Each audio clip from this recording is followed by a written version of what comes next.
Buenas tardes, aprendices, ¿cómo están? Vamos a dar inicio a la cuarta conferencia web del curso Atención Integral de Urgencias a Víctimas de Ataque con Agentes Químicos. Pues como siempre, deseándole lo mejor de lo mejor, esperando que estén muy juiciosos con sus actividades.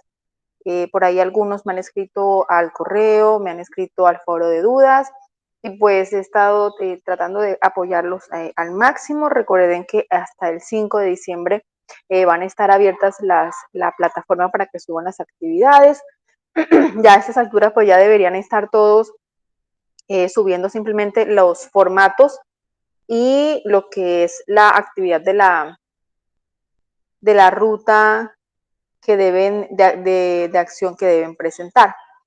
Entonces, vamos a mirar, permítanme, acá les comparto pantalla. Y al final vamos entonces a explicar cuáles son las actividades que deben realizar, porque también me han preguntado que tienen algunas dudas, pero la llenada de los formatos es muy sencilla, no se vayan a complicar con eso.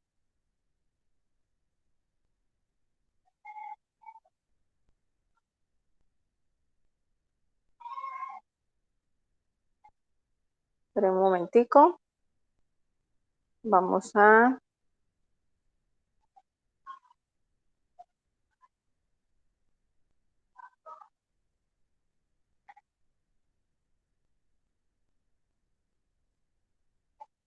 compartir pantalla acá para poder mostrarles con cuál material vamos a trabajar para esta semana.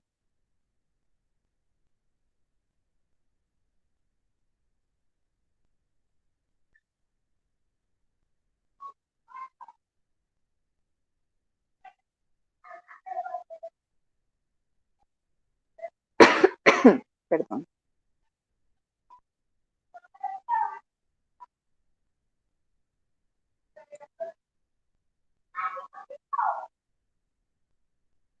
Muy bien.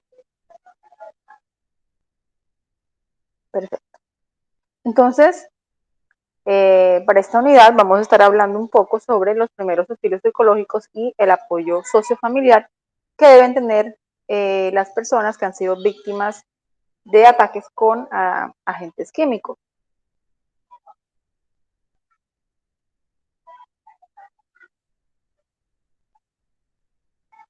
Lo primero que tenemos que saber es que cuando pues lógicamente una persona ha tenido este tipo de situación, lo primero que, adicional a todas las consecuencias físicas que les va a generar y el dolor físico que va a sentir, perdón, esas personas van a tener que eh,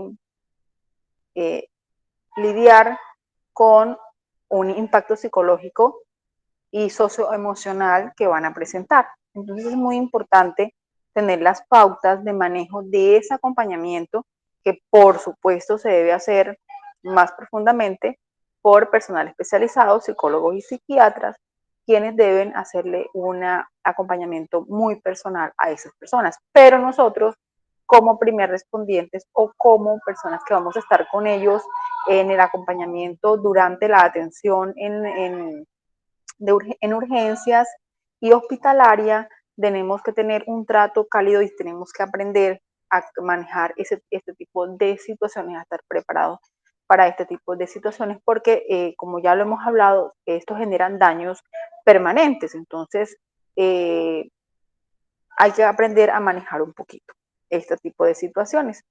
Dentro de todas estos choques emocionales, ¿verdad?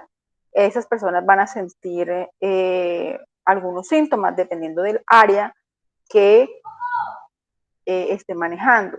Entonces, sí, cuando ellos van a presentar desesperación, ansiedad, reacciones de pánico, delirio de persecución, van a presentar impotencia, extrañeza o irrealidad en algunos momentos, puede que presente algún tipo de desorientación, de dificultad de atención o de concentración, pueden llegar a presentar estas personas.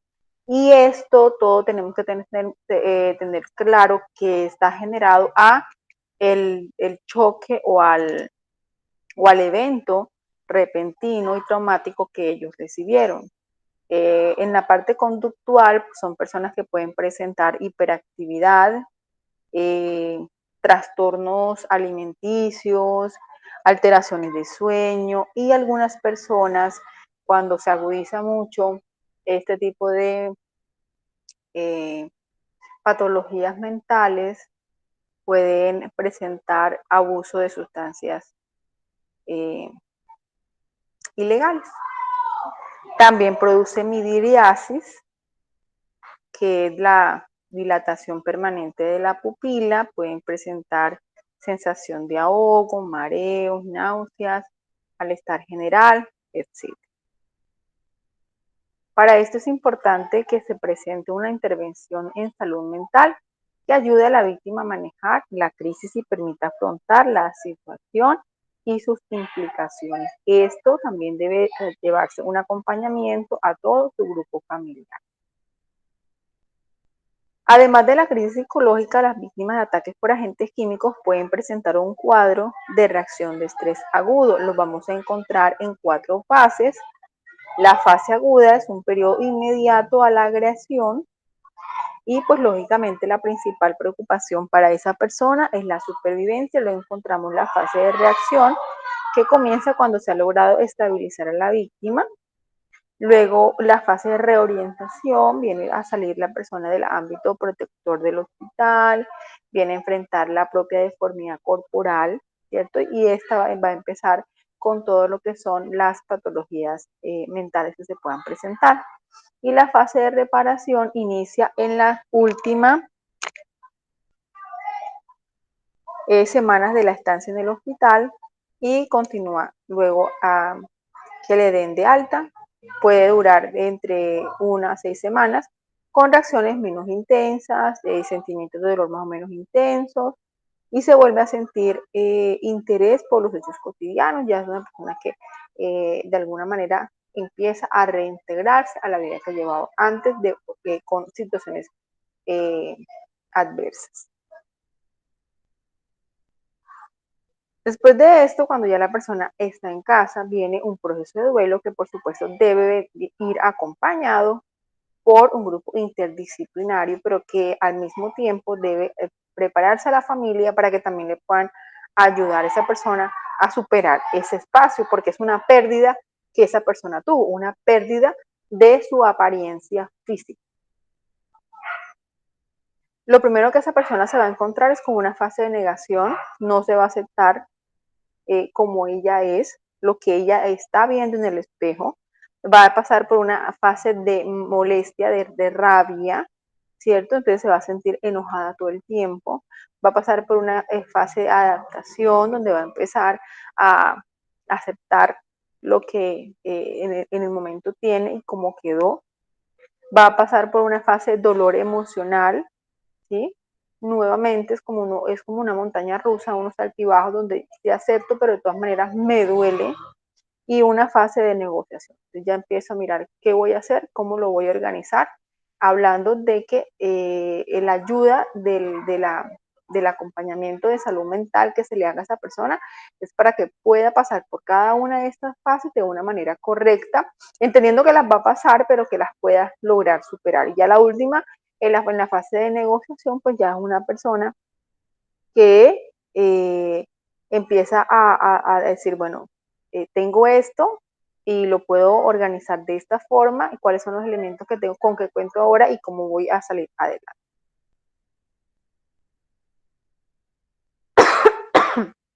Dentro de la respuesta de salud mental,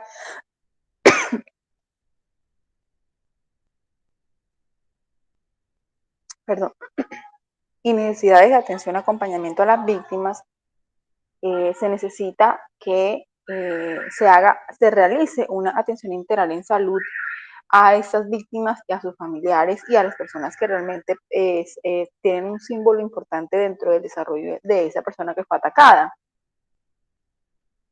Los hallazgos de estos procesos de investigación participativa, donde todos los miembros de alguna forma generan un aporte para el crecimiento de esta persona, nos podemos encontrar en este PDF, en donde profundiza un poco más cuál es el manejo mucho más específico y la base modelo de las fases de atención que se le deben presentar a estas, eh, a estos pacientes.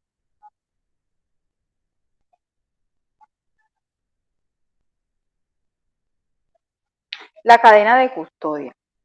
Con base en las entrevistas realizadas, ¿verdad? Y las recomendaciones de expertos, expertas y las mismas víctimas que han podido documentar y han podido hacer sus aportes en base a sus experiencias, los principales elementos para tener en cuenta al atender una víctima de agresión por agente químico son: primero, lógicamente, generarle calma a esa persona, actuar con serenidad, y es la regla número 1 que se recomienda y que debe tener el primer respondiente. Generar cierta privacidad. Recordemos que una persona que ha sido atacada con sustancias químicas o tóxicas, lo primero que debemos hacer es tratar de retirarle la ropa, porque para que el líquido no se siga derramando por el cuerpo. Entonces nos tenemos que empezar a retirarle todo lo que pueda hacer que esa sustancia se continúe propagando, y por esto debemos generarle cierta eh, privacidad, confianza, que esa persona pueda sentirse de alguna forma protegida por ese primer respondiente. Lógicamente tenemos que saludarnos, presentarnos y explicarles quiénes somos, qué vamos a hacer y que conocemos y sabemos cómo ayudar. Debemos identificar con la víctima, pues, qué es lo que más le duele, dónde más se siente el dolor, en el ojo, en un brazo, ¿verdad? Para poder nosotros aplicar el tratamiento y identificar los signos y síntomas de ansiedad que esté presentando. Podemos intentar buscar una solución dependiendo del dolor que nos haya manifestado esa persona, o llamar a un familiar para que ese familiar le genere un poco más de confianza, siempre hablar con amabilidad y delicadeza, ganarnos su confianza, implementando nuestro tono de voz, un tono de voz que ellos se puedan sentir que nosotros sí le vamos a brindar un apoyo emocional a esa persona. Siempre mantener la comunicación verbal con ellos, evitar preguntas incómodas, ¿verdad? A esa persona.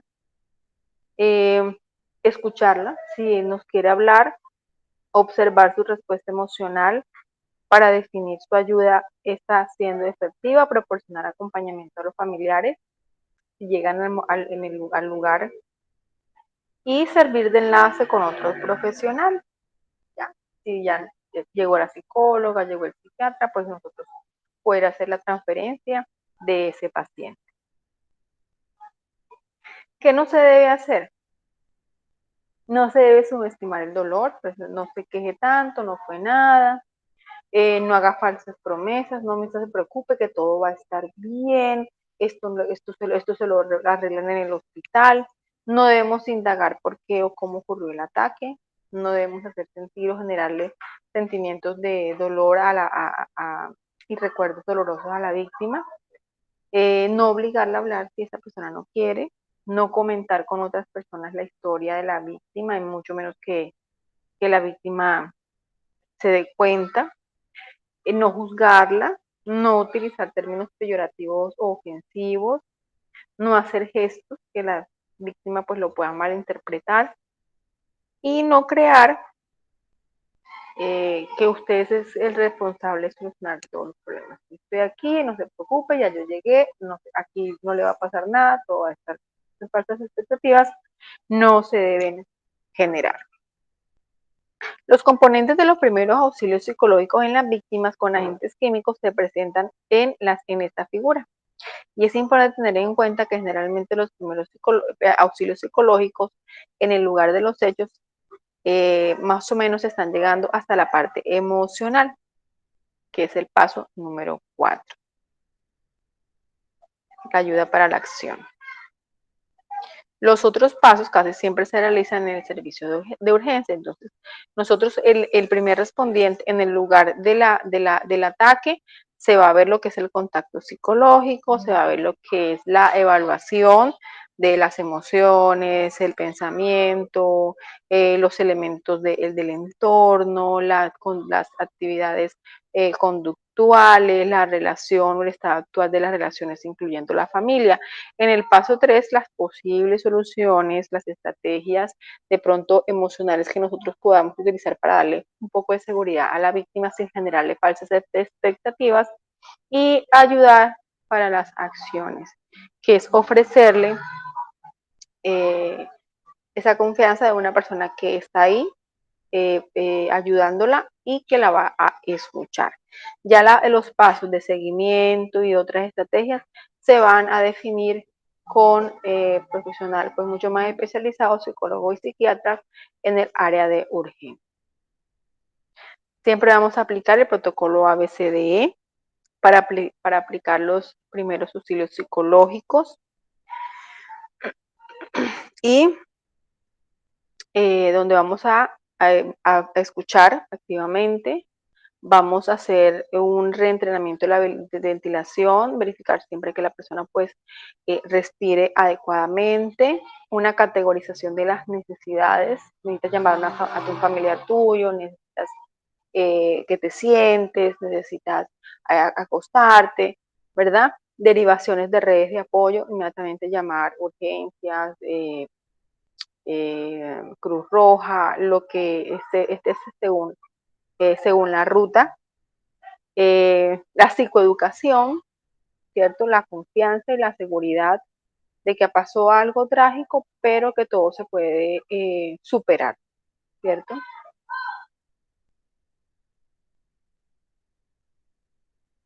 Luego viene la valoración y seguimiento por especialistas de salud mental, que son las personas que pues van en urgencias a hacerle un manejo mucho más profundo para que pueda superar cada una de las fases de transición.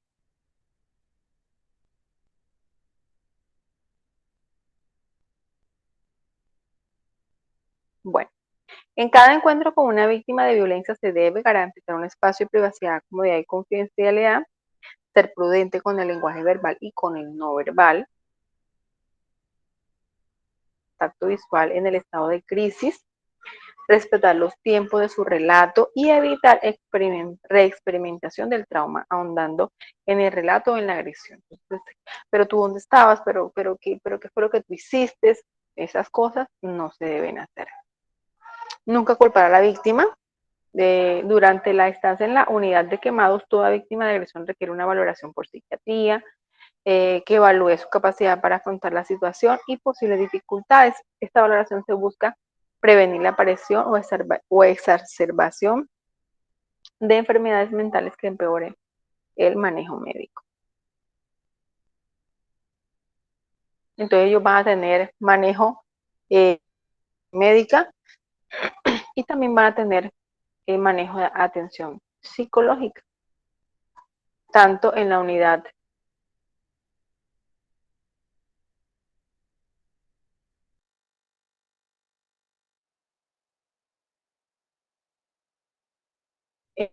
aquí encontramos el PDF para el protocolo de manejo de ataques que expedió el Ministerio de Salud. La resolución 5521 en su artículo 66 dice que la psicoterapia ambulatoria para mujeres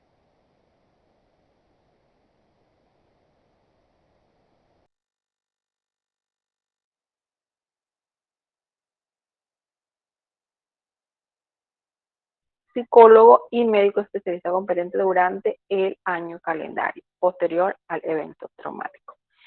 Y el artículo 68 dice que la atención con internación en salud mental para mujeres víctimas se debe hacer según el criterio.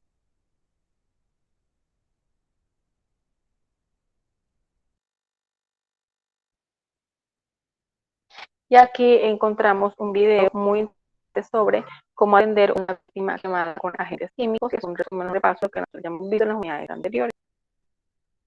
Para el abordaje integral de los efectos inmediatos, las consecuencias y secuelas físicas, psicológicas y psicosociales de los ataques con sustancias químicas, se hace necesario contar con un equipo interdisciplinario que lo va a conformar en la institución prestadora de salud para hacerle el acompañamiento integral a esa víctima de ese ataque con ácido. La atención prealta en esta fase, que hace parte de la fase de hospitalización, comprende las atenciones en salud que deben realizarse una semana o semana y media antes de la alta del hospital. La importancia de esta fase radica en la necesidad de preparar a la víctima, a los familiares y a las personas importantes de ese núcleo para su reincorporación e inclusión en las actividades sociales, familiares, educativas, laborales, deportivas y en todas sus actividades en general, por la condición de salud con la que ella ahora va a retomar esa vida. Es muy importante contemplar recomendaciones especiales para aquellas víctimas que deben afrontar discapacidades derivadas de los ataques, pérdida de un ojo, movimiento de una mano, etcétera. Acá encontramos un documento complementario de atención integral en salud mental para víctimas con agentes químicos en Colombia. La información está absolutamente completa. El apoyo sociofamiliar, como ya lo hemos dicho, es supremamente importante. Cuando se ataca a una víctima, no solamente es una persona la atacada, es una familia completa la que sufre ese ataque. Entonces, por tanto, se tiene que llevar un protocolo de manejo socioemocional y psicoemocional también a los familiares, madre, hijos, padres, hermanos, hermanas.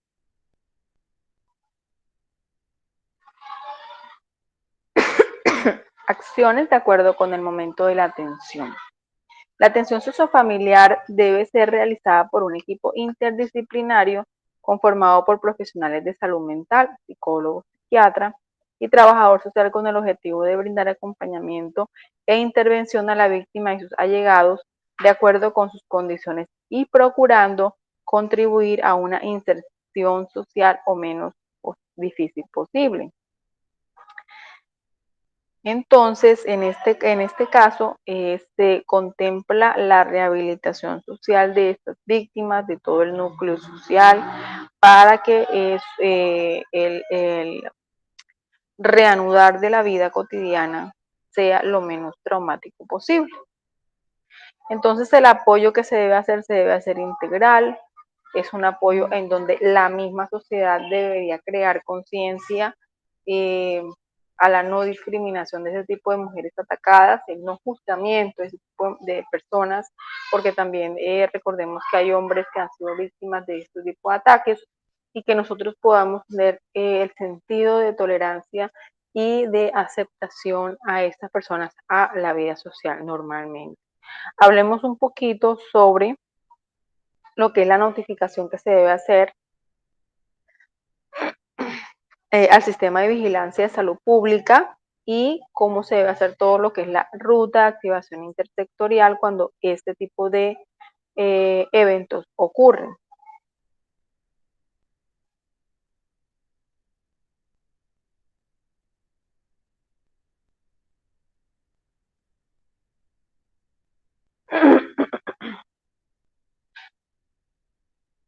De acuerdo con el Instituto Nacional de Salud, la violencia de género e intrafamiliar es un evento de vigilancia y control en salud pública, por lo que se debe reportar obligatoriamente al Sistema de Vigilancia de Salud Pública, que con sus siglas se conoce como CIVIGILA.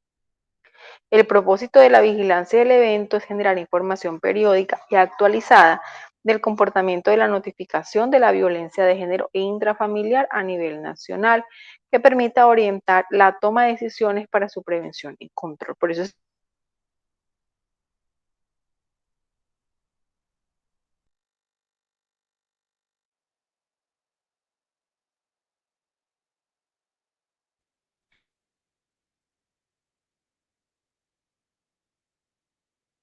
aquí encontramos el manual de protocolo de la vigilancia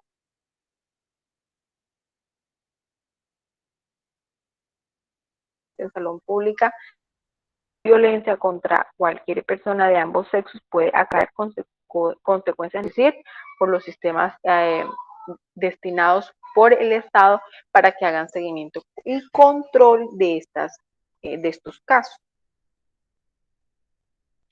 Como sabemos, encontramos diferentes tipos de violencia. Encontramos la violencia psicológica, entendida como toda acción y omisión destinada a degradar y controlar las acciones, comportamientos, creencias y decisiones de otras personas por medio de cualquier conducta que implique perjuicio, afectaciones en la salud psicológica mental, la autodeterminación, la percepción de sí mismo o el desarrollo personal. La violencia sexual es todo acto o comportamiento sexual ejercido sobre una persona a través del uso de la fuerza. La violencia física es cualquier agresión mediante el uso de la fuerza o cualquier mecanismo que pueda ocasionar daños físicos internos o externos a la persona agredida y pone en riesgo o disminuye su integridad corporal. La violencia económica es cualquier acto que desconozca o restrinja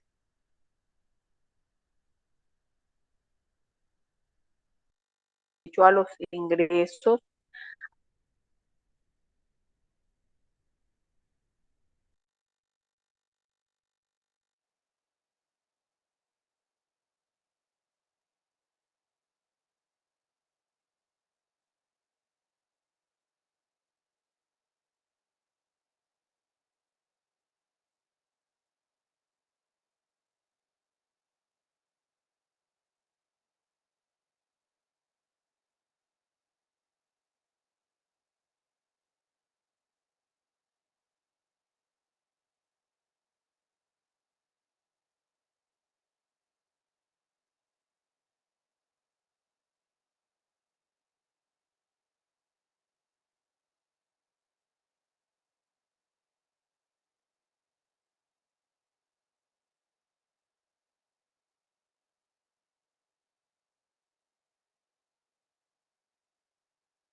Bueno,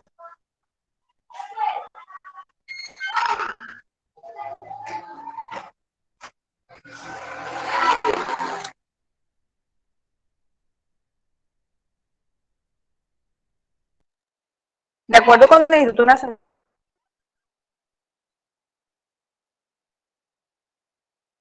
de Salud Pública, el propósito de la vigilancia de estos eventos es generar una información periódica de de este tipo de situaciones que se presenten. Eh, eh, Encontramos unos códigos que son los que nos van a permitir generar los reportes,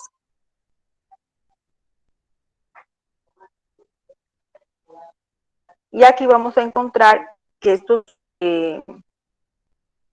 cada actividad o cada zona tiene agrupada en un código con los que nosotros vamos a trabajar eh, los,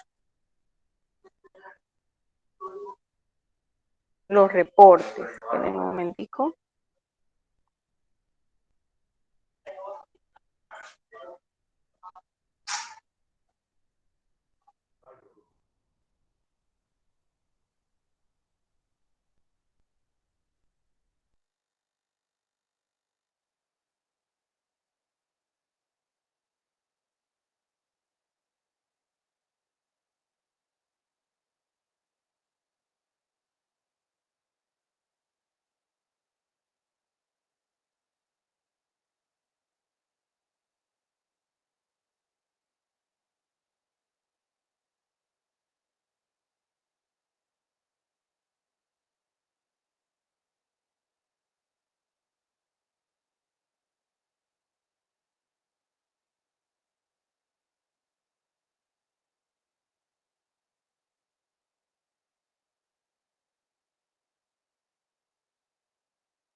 Disculpe, pero es que estoy presentando, no sé, fallas del internet y me saca y vuelve otra vez, tengo que hacer reconexión. Pero bueno, ya estoy acá nuevamente. Vamos otra vez a compartir pantalla.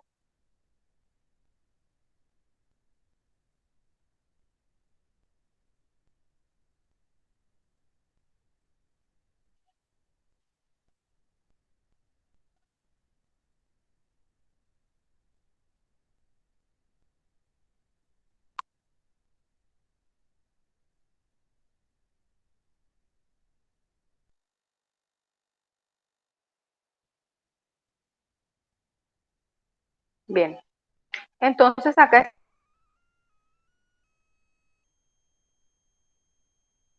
está lo que son en los reportes que se debe hacer, el formato RIP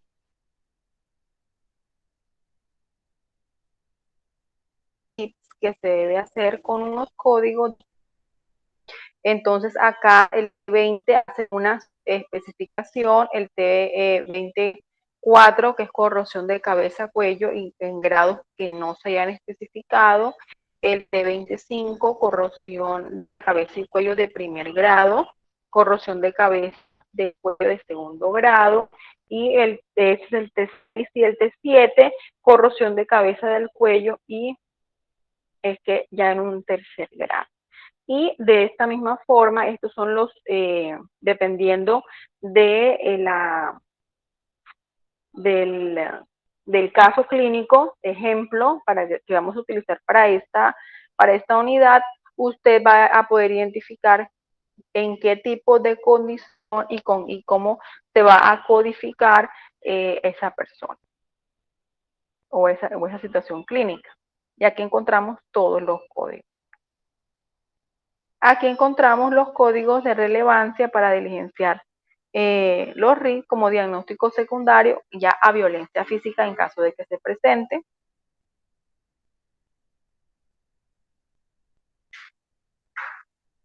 Y aquí está lo que es la parte de la articulación o ruta intersectorial. Cualquier agresión cometida en contra de una persona es una violación a sus derechos humanos y como tal involucra una responsabilidad estatal de respeto, garantía y protección que se refuerza e implica una máxima diligencia a la atención de cualquier caso de violencia.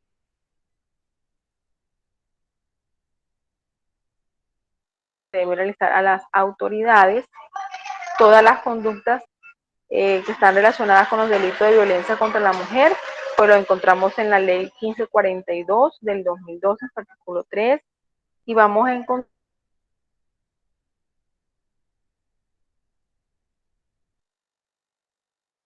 de género. Se debe hacer un al sector justicia, se debe hacer un aviso del hecho de violencia que se presentó, teniendo en cuenta que una vez la víctima ingrese a la institución de salud pública o privada, se debe avisar a las autoridades con funciones de policía judicial y se debe identificar las entidades con dichas funciones, como los cuerpos técnicos de investigación, el CTI, la Fiscalía, la CIN, la Policía de Infancia y Adolescencia, según si hay menores involucrados, y de acuerdo todo esto al artículo 218 del Código de Permanencia Penal. Se debe hacer una notificación al sector de protección, dependiendo del contexto en que ocurra la violencia, si es violencia intrafamiliar. Se debe hacer un proceso institucional para articulación intersectorial. Cada institución debe establecer los procesos y procedimientos para avisar a las autoridades competentes. Se debe tener en cuenta que algunos casos y de acuerdo con el contexto será posible a través de llamadas telefónicas, correos electrónicos, etcétera.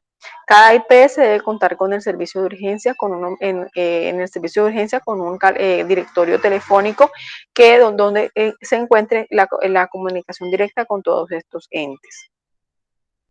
Este aviso es obligatorio porque es deber legal y constitucional de todas las personas actuar con solidaridad y colaborar con el buen funcionamiento de la administración de justicia, informando a las autoridades cuando tienen conocimiento acerca de un delito. Entonces, ¿qué se tiene que hacer? La ruta de activación intersectorial es primero el contacto con la víctima, luego se debe dar aviso inmediato a Fiscalía, CTI, bueno, a todas las salas de reacción inmediata. Luego se debe hacer a través de mecanismos verbales, pueden ser escritos también. Se debe informar los datos de identificación de la víctima y lo que usted haya alcanzado a conocer sobre los hechos que se presentaron. Y se debe hacer el registro al interior de la institución y también debe quedar registrado en la historia clínica. Entonces, esto es en cuanto a todo lo que es el proceso de activación de la ruta intersectorial cuando se presenta este tipo de ataques con sustancias químicas. De aprendizaje Esta guía de aprendizaje, como ustedes ya saben, la vamos a encontrar dirigiéndonos a contenido de curso, en el panel de herramientas, contenido de curso, proyecto, y nos vamos a ir aquí donde dice guía de aprendizaje y ahí la podemos descargar. Esta guía de aprendizaje nos solicita para esta unidad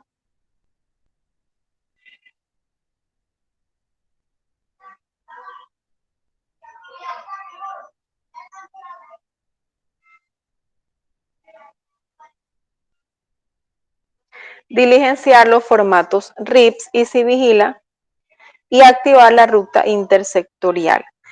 Hay un link para subir los formatos y hay otro link para subir la ruta intersectorial que ahorita se los voy a mostrar. Entonces la guía nos dice, esta actividad final se dirige a la construcción de los formatos RIPS y a los IAS y Vigila, así como a la activación de la ruta intersectorial de acuerdo con la ubicación geográfica y elaboración de mapeo institucional. Pues recordemos que todos los números de las instituciones que prestan este tipo de servicios pues varían dependiendo de la región en donde se encuentre. Entonces nos piden, nos dice acá en la parte de evidencia, formato RIP y Civigila, dice, la violencia de género son violaciones sistemáticas y masivas de los derechos humanos, se considera una problemática de salud pública. Es por ello que ante estas situaciones se requiere un reporte inmediato y bien diligenciado de estos eventos en el sistema de vigilancia de salud pública, así como un registro adecuado de los códigos de las enfermedades que acabamos de ver ahorita, que con estas violencias de los registros individuales de prestación de servicios de salud, que es este formato RIPS. Por ende, para esta evidencia, revise el material de formación, que ya lo acabamos de mirar, usted debe volverlo a repasar, y los materiales complementarios. Ahorita les muestro dónde van a encontrar esta ficha, el formato Civigila y dónde van a encontrar el formato RIPS. Luego van a revisar este caso, que es el caso de Blanca, lo van a leer y dependiendo de ese caso vamos a diligenciar del formato del formato Civigila, vamos a diligenciar los puntos 7, 8, 9 de la ficha que está ahí, que la descargamos. Y del formato RIPS vamos a colocar los códigos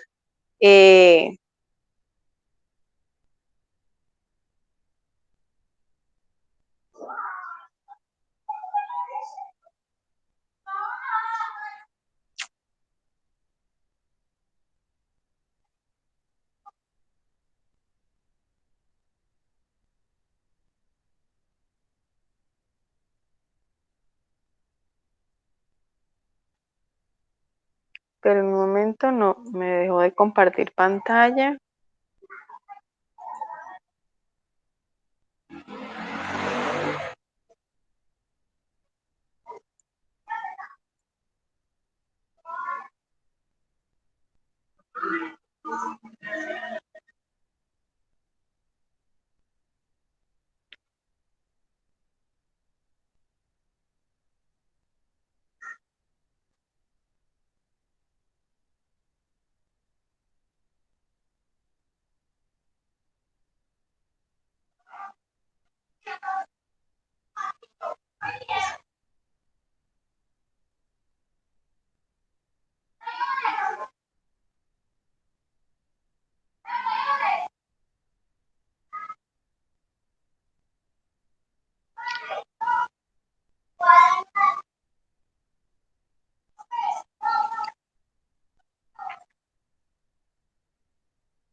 Muy bien, continuemos.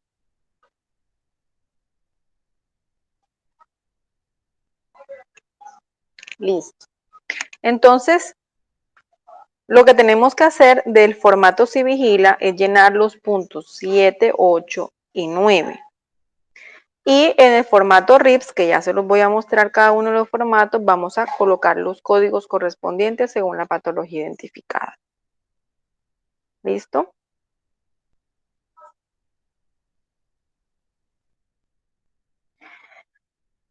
Para la evidencia de presentación de la activación de la ruta intersectorial, vamos a tomar también como ejemplo el caso de Blanca y vamos a realizar un mapeo, o sea, hacer como un directorio de las instituciones de justicia y protección con las que cuenta el municipio en donde ustedes se encuentran ubicados, con los números de contacto y la dirección. Activar la ruta intersectorial con justicia y protección para el caso específico de Blanca, teniendo en cuenta el contexto en el que se generó la violencia, y realizar una breve presentación en la que se muestre la ruta intersectorial de su municipio o lugar de donde usted vive.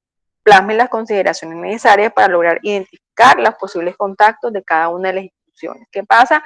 Que me están subiendo en el link de presentación de activación de ruta intersectorial, me están subiendo los formatos de RIPS y Si Vigila. Entonces hay que tener mucho cuidado cuando los vayan a subir porque inmediatamente pues yo esa actividad se la devuelvo. Entonces son dos actividades. En una actividad usted va a subir, va a llenar los formatos estos, ¿verdad? Ya se los voy a mostrar. Y en la otra actividad es donde va a subir lo que es la presentación de actividad de la ruta intersectorial. ¿Listo? Entonces, ¿cuáles son los formatos?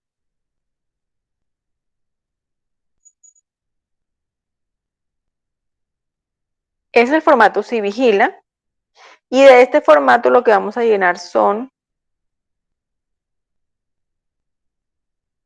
los datos 7, 8 y 9, o sea, datos de agresor, datos del hecho y la atención integral en salud. Ay, otra vez me sacó.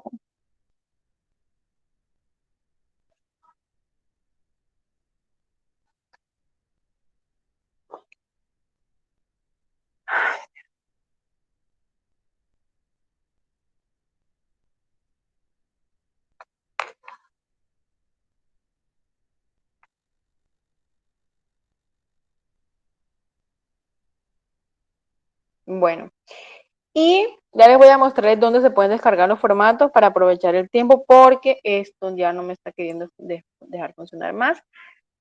Entonces vamos a ver si intento hacerlo nuevamente.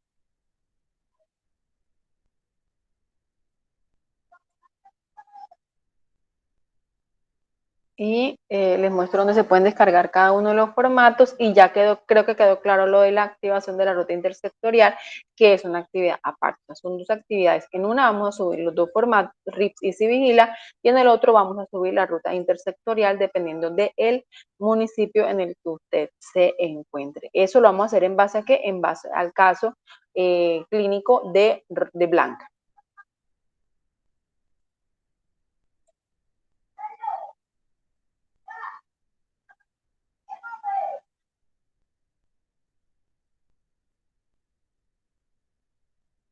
Y ya les voy a mostrar desde el territorio dónde se pueden descargar los formatos.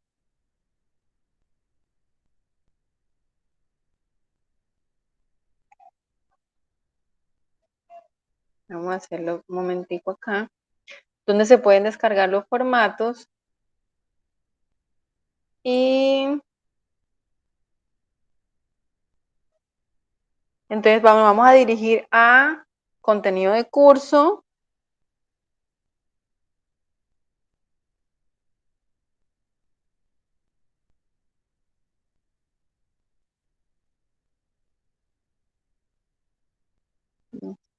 Listo.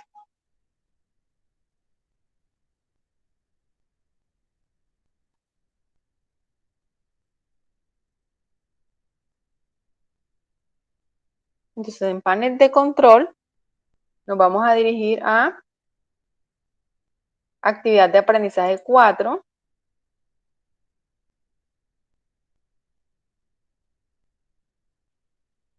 Y aquí vamos a encontrar las instrucciones, luego vamos a encontrar los formatos RIPS y Civigila, y adicional a eso vamos a encontrar el anexo 4568 y vamos a encontrar el anexo de preguntas frecuentes de RIPS. ¿Listo? Entonces, acá en este link es donde vamos a subir estos formatos diligenciados. El formato de notificación individual de Civigila, que ya les dije cuáles son los datos 8, 9, 7, 8 y 9, y el formato RIP, que es este formato, cuando se lo descarga le va a mostrar esto, donde acá, según el código del diagnóstico principal, vamos a colocar el código del diagnóstico relacionado 1, 2 y 3, dependiendo del caso clínico de Blanca, y vamos a colocar los códigos acá al frente. Es todo lo que hay que hacer. ¿Listo? Y en esta área vamos a colocar la presentación de la activación de la ruta intersectorial dependiendo del municipio en el que usted se encuentre, y lo vamos a hacer en este link. Y listo, esas son las actividades que deben realizar para esta unidad. Quedo atenta con ustedes a través del foro de dudas y a través de mensajería interna, correo electrónico, para colaborarlos y apoyarlos en lo que ustedes necesiten. Mucho ánimo, no es complicado, es extremadamente sencillo, es solo cuestión de repasar un poquitico el material. Sí es bastante información, pero la información está muy completa. Recuerden que fue un proceso de autoformación en donde el certificado se lo da el SENA, pero el conocimiento es de usted y para usted. Entonces, por favor, aprovechen al máximo de estos días, pongámonos al día con todo. Hay algunos que me han escrito que si tienen tiempo, pues sí tienen tiempo, pero lo ideal es que para el día 4 ya todo el mundo tenga su A en sus calificaciones y puedan estar tranquilos y aparezcan el día 5 en el listado de aprobados. Para todos una feliz noche. Muchísimas gracias.